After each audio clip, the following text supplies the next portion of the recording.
Hi, I'm Chris Cafiro from the Model Yachting blog, and we just wrapped up the RG-65 U.S. National Championship here in Dallas this last weekend at White Rock Lake.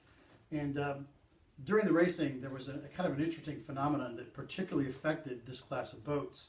And I thought it might be interesting to do a blog on it and discuss it a little bit and see what people think about it.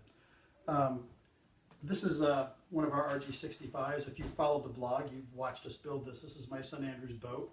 This is a Blue Splash RG-65. It's got a high aspect swing rig. This is the A rig. This is the boat I used at Nationals, finished 10th, which I'm happy with.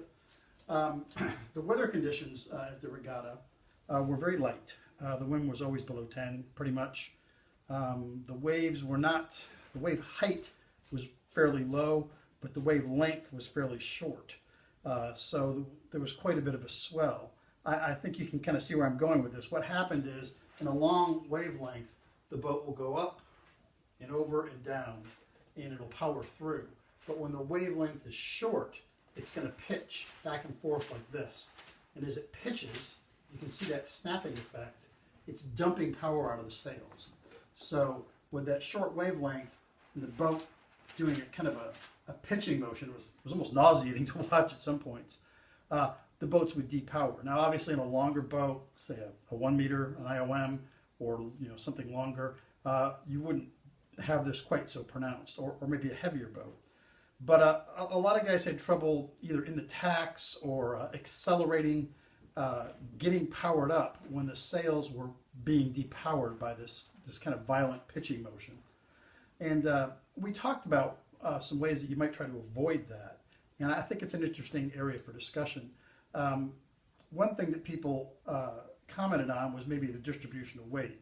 Most boats are going to balance, you can see the peck here, somewhere well below the waterline. They're going to balance somewhere in the fin, or well below the bottom of the hull. So here's the center of gravity of the boat right about here.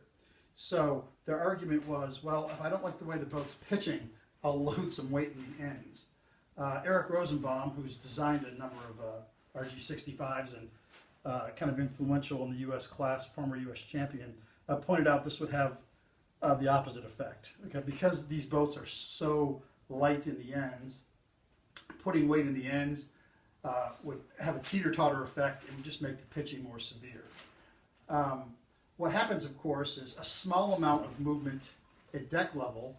If you kind of do some basic geometry, small amounts of movement at deck level have large amounts of movement at the mast height. So if you're moving just a little bit here, the top of the mast has to move a much greater distance. If you think of the minute hand on a clock, the innermost part of the minute hand moves a fairly small amount, but the end of the minute hand is sweeping out a much larger area in the same time. So that effect is what's flipping the air out of the sails. If you were to somehow lower the center of gravity of the boat, correct term might be center of effort, but I think that's a fore and aft thing. But if you were to lower the center of gravity of the boat, then the pivot point, instead of being, say, here, if you lowered it down here, then the pitching might be less pronounced. So, or I'm sorry, if you lowered it lower, the pitching would be more pronounced. My suggestion was a longer keel. That again would have caused the exact problem, but worse. If the center of gravity moves from here to here, the boat, instead of pivoting in the middle like this, is going to pivot at the bottom here, and the action is going to be even higher at the mast top. The way to stop that would then be twofold, I think. One is a shorter keel. If the keel center of gravity was moved up to here, then the action at the top of the mast is going to be lessened. Also, this is, like I said, a tall, high aspect A rig.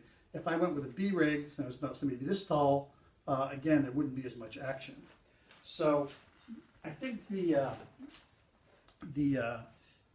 question then is, in these sorts of weather conditions, it might be better to have another keel, one that was shorter, maybe a little heavier to make up for the length, to reduce that pitching motion.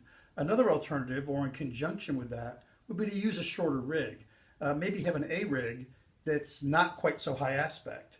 Well, this would be less efficient If the rig was shorter and pitched less, it might hold the air better, it might power up better. So I think it'd be an interesting topic of discussion of what trade-offs would be best in these later conditions. And if you have any comments, as usual, feel free to post them, and I look forward to seeing what y'all come up with. Thanks, and we'll see you next time.